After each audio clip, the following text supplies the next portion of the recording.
ఇక ఒక్కసారి బీసీలకు సంబంధించినటువంటి అంశం ఇది చాలా క్లియర్గా చాలా జాగ్రత్తగా అయినండి ప్రజలారా నేను చెప్పేది వీలైతే బీసీలు ఎవరైతే ఉన్నారో ఆ గ్రూప్లు ఏవైతే ఉన్నాయో అందులో దయచేసి షేర్ చేయండి ఎందుకంటే నేను చెప్పబోయేటువంటి అంశం చాలా కీలకమైనటువంటి అంశం సోదరులారా దయచేసి లైక్ చేయండి అలాగే షేర్ చేయండి ఎక్కువ మందికి చేరేలా చూడండి ఇప్పుడు నేను చెప్పబోయేటువంటి అంశం అసలు ఈ బీసీలు ఎవరు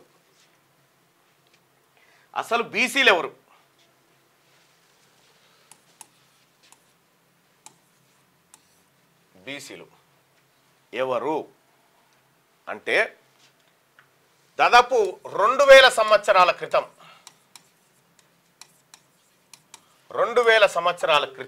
శాతవాహనుల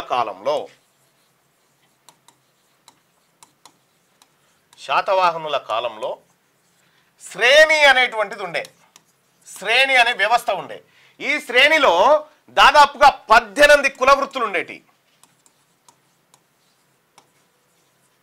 18 కుల వృత్తులు సాకలి మంగలి వడ్రంగి హలియాల్ కుమ్మరి కమ్మరి అట్లా హలియాల్ అంటే వ్యవసాయదారులు కుమ్మరి కమ్మరి ఇట్లా 18 కుల వృత్తులు గ్రామ వ్యవస్థలో ఉన్నాయి గ్రామీణ వ్యవస్థలో శ్రేణి అనేటువంటిది 18 ఉండే అయితే ఇది ఎక్కడి వరకు ఉందంటే విష్ణు కుండిలి కాలం దాకా ఉంది ఓకే శాతవాహనుల నుంచి విష్ణు కుండిల వరకు ఇక్కడ విష్ణు కుండిల వరకు ఉంది ఇక్కడ వరకు అంటే 2000 సంవత్సరాల క్రితమే బీసీ అన్నట్టు అంటే కుల వృత్తులు ఈ వ్యవస్థ అంతా స్టార్ట్ అయిపోయింది ఆ కాలంలో ఉండే ఆ తర్వాత వీళ్ళ శకం పోయిన తర్వాత కాకతీయులు వచ్చారు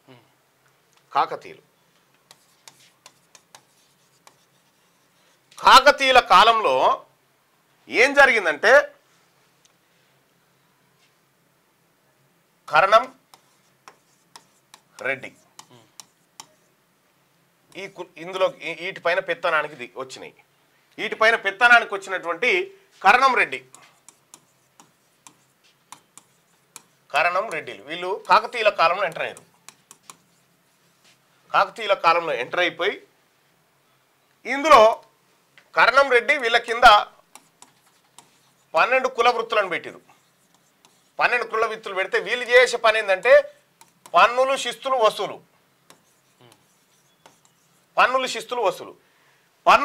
వసూలు చేసి వీళ్ళు అయ్యంగార్ వ్యవస్థ అంటారు దాన్ని అయ్యంగార్ వ్యవస్థ అని చెప్పని అన్నారు ఈ అయ్యంగార్ వ్యవస్థలో మొదటిసారిగా కరణం రెడ్డి ఎంటర్ అయ్యింది ఇక్కడ ఎప్పుడు ఇది కాకతీయుల కాలం 1000 సంవత్సరాల క్రితం మనం 2000 సంవత్సరాల క్రితం బీసీలది ఎంటర్ అయితే 1000 సంవత్సరాల నుంచి 1200 సంవత్సరాల వరకు కరణం రెడ్డి వ్యవస్థ ఎంటర్ అయింది కరణం రెడ్డి వ్యవస్థ చేతుల్లోనే ఈ శిస్తు వసూలు కార్యక్రమాలు ఉండేటి సింపుల్గా చెప్తున్నా ఈ వ్యవస్థ వచ్చిన తర్వాత ఏమైంది ఈ పన్నులు కథా కార్ఖానా అయిపోయింది వీళ్ళు గ్రామీణ స్థాయిలో ఉన్నారు క్రమేణా వీళ్ళ చేతుల్లోకి ఆర్థిక వ్యవహారాలను వచ్చేసరికి ఆర్థికంగా బలపడి ఏం చేశారంటే రెడ్డి వెలమ రాజ్యాలు వచ్చేసినాయి రెడ్డి వెలమలు రాజ్యాలను స్థాపించిన తర్వాత కుతుబ్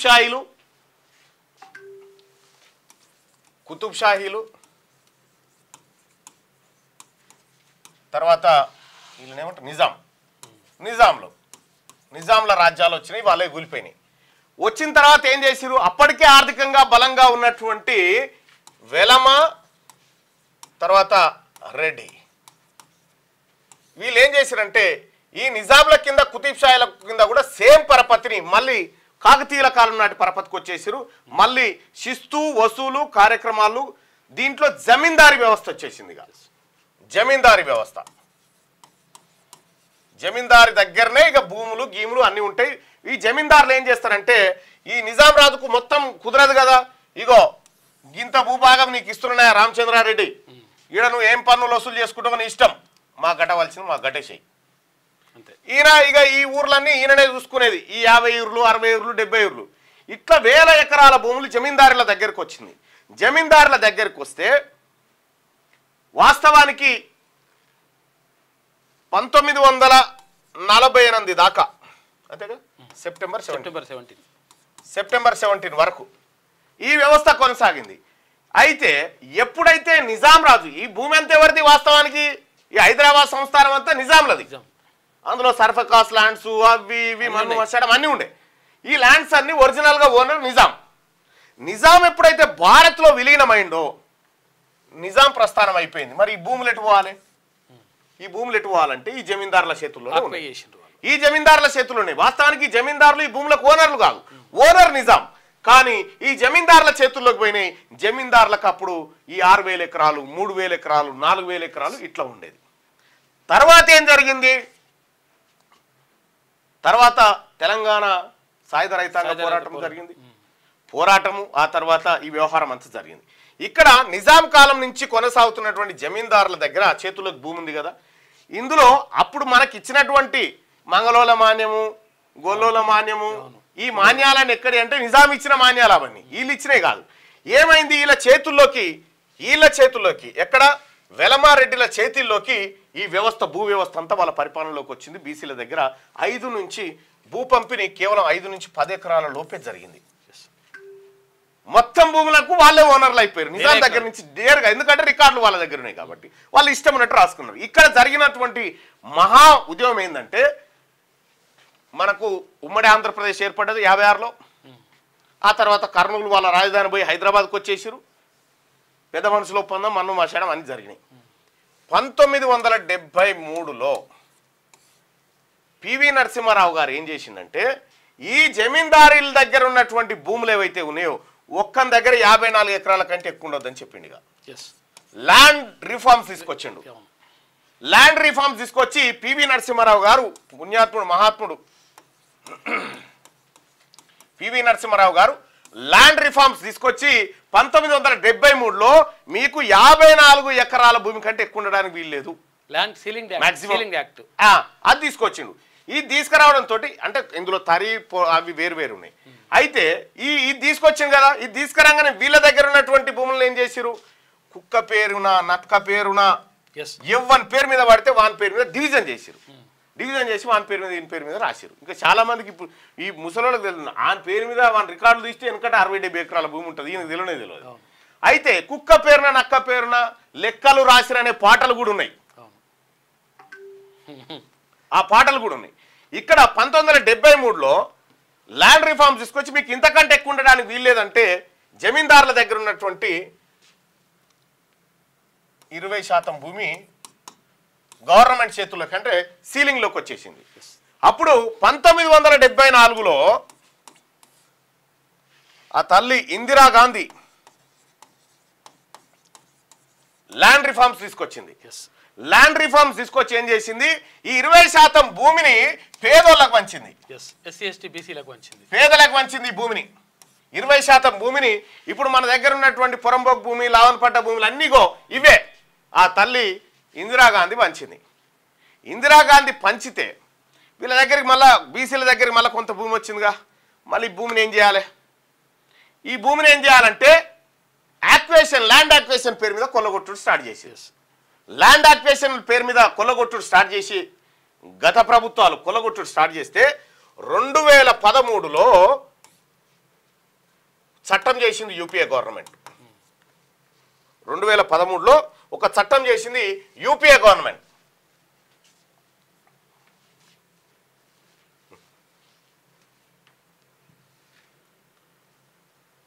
ఇగో ఇదే ఆ చట్టం. 2013లో తల్లి సోనియా గాంధీ ఇగో ఈ చట్టం తీసుకొని వచ్చింది. 27th సెప్టెంబర్ 2013లో పేదోడి దగ్గర భూములు గుంజుకుంటే ఏం చేయాలని చెప్పిందంటే 2013 యాక్ట్ ప్రకారం కాంపెన్సేషన్ ఇవ్వాలని చెప్పింది. దీంట్లో భూమి గుంజుకుంటే మళ్ళీ భూమి ఇవ్వాలని చెప్పింది. భూమికి భూమి లేదంటే సమాన విలువ, మార్కెట్ విలువ కంటే 4 రెట్లు ఎక్కువ. మార్కెట్ విలువ కంటే కొన్ని చోట్ల డబుల్ అనుకో, డబుల్. ఇట్లా ఇక్కడ బీసీ వర్గాల చేతుల్లో ఏది ప్రాజెక్టులు అవి ఇవన్నీ ల్యాండ్ యాక్విజిషన్ అని బెటర్గా అంటే బీసీల దగ్గర నుంచి మళ్ళా భూములు గుంజుకోవడానికి ల్యాండ్ యాక్విజిషన్ అనే యాక్ట్ తీసుకొచ్చారు అన్నట్టు. తీసుకొస్తే ఈ బీసీల భూములు కాపాడడానికి యూపీఏ గవర్నమెంట్ సోనియా గాంధీ ఆమె నేతృత్వంలో ఈ 2013 యాక్ట్ తీసుకొస్తే ఈ 13 యాక్టు ఇల్లు పోతే ఇల్లు R&Rలో ఉద్యోగాలు ఒక్క కథ కాదు. ఇక్కడ నష్టపోయినా ఇక్కడ నష్టపోకుండా ఆమె 2013 యాక్ట్ తీసుకొస్తే 2015లో నరేంద్ర మోడీ గారు మళ్ళీ ఏం చేశారంటే ఆర్డినెన్స్ తీసుకొచ్చి మళ్ళా భూదోపిడికి షురువు చేశారు. ఇక్కడ బీసీలారా మీ చేతులకు భూమి రాకుండా ఎన్ని రకాల కుట్రలు చేసిరో చూడండి. జరిగినటువంటి ద్రోహం ఎప్పుడు నేను శాతవాహనుల కాలం నుంచి ఈ శేతాన్ల కాలం దాకా తీసుకొచ్చి చెప్తా ఉన్నా. ఇగో ఇట్లా ఈ రకమైనటువంటి దోపిడీ జరిగింది. మీకు ఒక విషయం తెలుసా? కేసీఆర్ ఇంకో పని చేసి 1850 వరకు కుల వృత్తులు ఊర్ల పొంటి కుల వృత్తులు కలకల్లాడినాయి. 1850లో ప్రపంచ ఆర్థిక వ్యవస్థలో భారత శాతం ఎంత అంటే సరే అప్పటికి వీళ్ళు పరిపాలిస్తున్నప్పటికీ మొత్తం వరల్డ్ ఎకానమీలో 20% ఇండియాదే. 20% షేర్ ఇండియాదే. ఈ దొరలు భూస్వాములు పెత్తందారులు వీళ్ళందరూ వచ్చిన తర్వాత కుల వృత్తులను ఖతం చేసిన తర్వాత 2023లో ఇది ఎంత ఉంది? ఆర్థిక ప్రపంచ ఎకానమీలో ఇండియా వాటా ఎంత అంటే 7.79%. సారీ 7.59%. 7.59%కి వచ్చింది వరల్డ్ ఎకానమీలో. అంటే ఇక్కడ భారతదేశం కుల వృత్తులు బీసీలతో కలకల్లాడినన్ని రోజులు బీసీలు వృత్తులు చేసుకొని బీసీలు గ్రామీణ ఆర్థిక వ్యవస్థను పరిపుష్టి చేసినన్ని రోజులు భారతదేశం 20% ఎకానమీని కలిగి ఉంది ప్రపంచ ఆర్థిక వ్యవస్థలో. ఇక వీళ్ళ చేతులకు వచ్చిన తర్వాత గ్రామీణ వ్యవస్థ నాశనమైన తర్వాత 7.59% వచ్చింది ఇండియన్ ఎకానమీ. సో ఇక్కడ దీన్ని బట్టి ఏమర్థమవుతుంది? దేశం ముందుకు పోవాలంటే బీసీల పాత్ర చాలా అవసరం. ఇది ఫైనల్ కన్క్లూజన్. కేసీఆర్ ఇంకో పని కూడా చేసిండు ఇక్కడ మధ్యలో. ఏం చేసిండో యాక్చువల్గా అంటే దున్నేవాడిదే భూమి అని చెప్పేసి అప్పుడు అది వేరే సబ్జెక్ట్. అది మళ్ళీ రాష్ట్రానికి వచ్చినప్పుడు ఏం చేసిండు ఇక్కడ అది తెలంగాణలో నక్సల్బరీ వ్యవస్థ వచ్చింది. నక్సల్బరీ వ్యవస్థ వస్తే ఈ జమీందారులు ఏం చేసిరంటే భూములు ఊర్లలో వదిలిపెట్టి పారిపోయారు. నక్సలైట్లు అన్నాలు వచ్చిన తర్వాత జమీందారులు భూములు వదిలి పారిపోయారు. ఎందుకంటే నక్సలైట్లు గాలి చేస్తున్నారు. పట్టణాలకు పోయారు.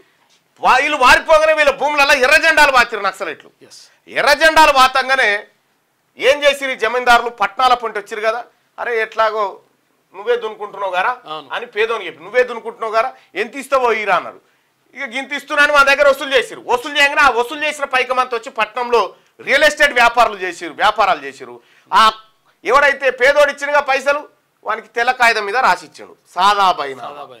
సాదా బైనామా మీద రాసిస్తే వానికి పట కాయిదాలు రాలే, ఒరిజినల్ ఓనర్ మళ్ళీ జమీందారే అయిండు. కేసీఆర్ వచ్చినాక ఏం చేసిండంటే జమీందారులదే భూమి అని తేల్చేసాడు. రైతు బంధు ఎవరికి వేసిండు?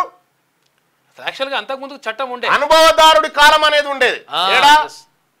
పహానీలలో అనుభవదారుడి కాలం అనేది ఉంది. అనుభవదారుడు అంటే అనుభవిస్తున్న పేదవాడి పేరు, పట్టాదారుడు అంటే ఈ జమీందారుల పేరు ఉంటుండే. అనుభవదారుడి హక్కులు ఉండేటి, హక్కులను కాల రాస్తూ పట్టాదారుడే ఒరిజినల్ ఓనర్ తెచ్చి వేల కోట్ల రూపాయల సంపద ఇలా దారాదత్తం దొరలకు కేసీఆర్. ఇది మన రాజ్యాంగానే కాదు. బీసీ ప్రజలారా మీరొక్కసారి చరిత్రకు పోతే ఇది ఇందులో జరుగుతున్నటువంటి దోపిడీ ఏదైతే ఉందో ఈ 2000 సంవత్సరాల నుంచి 2000 సంవత్సరాల క్రితం నుంచి 2000 సంవత్సరాలు వెనక్కి పోయి చూస్తే ఆ రోజు బీసీ వాడున్నాడు, వీళ్ళు రెడ్డిలు కర్ణాలు లేరప్పుడు. ఎప్పుడైతే కాకతీయుల కాలం వచ్చిందో కాకతీయుల కాలంలో అయ్యంగార్ వ్యవస్థ వచ్చిందో, అయ్యంగార్ వ్యవస్థ వచ్చిన తర్వాత 18 శాఖలుగా ఉన్నటువంటి కుల వృత్తులు 12కు వచ్చినాయి. ఆ 12లో ఈ జమీందారు రెడ్డి కర్ణం వ్యవస్థలు వచ్చినాయి. ఈ కర్ణం వ్యవస్థలు క్రమక్రమేణా ప్రతిసారి ఏదన్నా ఒక మంచి ప్రభుత్వం వచ్చి పేదోళ్లకు, బీసీలకు, కుల వృత్తులు చేసుకునేటువంటి వాళ్ళకు భూములు ఇస్తే ఆ భూములను మళ్ళా కొత్త చట్టాలు తీసుకొచ్చి యాక్వేషన్ పేరు మీద మళ్ళా లాక్కొని పోతారు అన్నట్టు. ఇగో ఇదే దోపిడి. బీసీ ప్రజలారా, మనము చరిత్రను గనక చూసుకోకపోతే మనం ఎక్కడి నుంచి వచ్చినామని, ఈ భూమి 2000 సంవత్సరాల క్రితం బీసీ వాళ్ళ చేతుల్లో కలకల్లాడింది. మనది ఆక్రమణకు గురైంది, మన దోపిడీకి గురైంది. ఈ భూమి అంతా మనదే, ఈ భూమికి ఓనర్లం మనమే. కాబట్టి బీసీ ప్రజలారా, చాలా జాగ్రత్తగా ఈ అంశాలను మీరు పరిశీలించండి, బీసీ ప్రజలతో చర్చించండి. మనకు జరిగినటువంటి అన్యాయం, వెలమాయన వస్తే వెలమాలను పట్టాదారులను చేసిండు, అదే ఇందిరాగాంధీ వచ్చినప్పుడు బీసీలను పట్టాదారులను చేసింది. ఈ జమీందారీ వ్యవస్థ, పటేల్ పట్వారీ వ్యవస్థను ఎన్టీ రామారావు రద్దు చేసిండు. ఈ పటేల్ పట్వారీ వ్యవస్థను ఎన్టీ రామారావు రద్దు చేస్తే ఎన్టీ రామారావును ముప్పు తిప్పలు పెట్టిరు వీళ్ళంతా. మీ అందరికి తెలుసు. మళ్ళీ ఆ హిస్టరీ మాట్లాడుకుందాం, ఆ రీఫార్మ్స్, ఆ వ్యవస్థ మాట్లాడుకుందాం, ఎందుకంటే టైం కూడా ఎక్కువ లేదు కాబట్టి. జరిగినటువంటి ఘోరం ఇది ఏదైతే ఉందో దీన్ని బీసీ ప్రజలు గమనించాలి. ఇది మనకు కిషన్ రెడ్డి గారు వచ్చి చెప్పాడు, ఇవన్నీ కిషన్ రెడ్డి గారు వచ్చి చెప్పాడు మనకు ఇట్లా జరిగింది, ఈ ఆర్డినెన్స్ తీసుకొచ్చినాం, మీ దగ్గర ఉన్నటువంటి భూములను కొల్లగొట్టడానికి, మళ్ళీ అదానీల అంబానీల చేతుల్లో పెట్టడానికి మేము ఆర్డినెన్స్ తీసుకొచ్చినాం అనే మాట ఎక్కడ చెప్పరు. పివి నరసింహారావు గారు రెడ్ల దగ్గర నుంచి భూమి గుంజుకుంటే ఇందిరాగాంధీ గారు ఆ భూమిని బీసీలకు, పేదోళ్ళకు పంచింది. సేమ్ ఆ భూమిని మళ్ళీ దొరలు వచ్చి మళ్ళీ ఏం చేసిరంటే ఆ భూములను మళ్ళీ దొరలకు కట్టబెట్టింది. ఇదే జరిగింది. అదే అది యాక్ట్ కూడా ఉండే. 12 సంవత్సరాలు ఎవరైతే అనుభవదారు ఉంటారో, ఎవరైతే దున్నుకొని ఉంటారో వాళ్ళకి భూమి అనేటువంటి యాక్ట్ ఉండే. ఆటిని కూడా లేకుండా చేసి తీసేసిండు కేసీఆర్. పోల్ వచ్చిందా?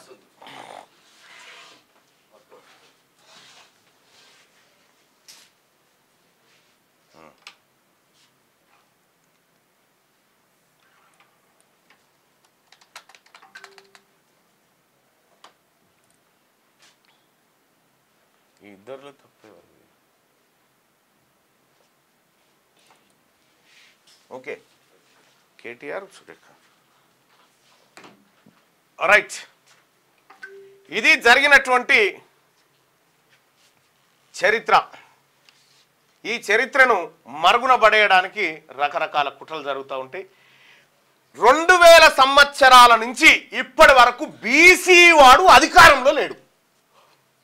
ఎస్, మొత్తం ఎంటైర్ దేశానికి, ముఖ్యంగా తెలంగాణ రాష్ట్రానికి లేడు. 2000 సంవత్సరాలైంది బీసీలకు అధికారం పోయి. క్యూ న్యూస్ ఛానల్లో పనిచేయటకు అనుభవం గల సీనియర్ వీడియో ఎడిటర్స్ కావాలను సంప్రదించవలసిన నెంబర్ 8688926084. qnewsads@gmail.com ను సంప్రదించండి. లైక్ చేయండి.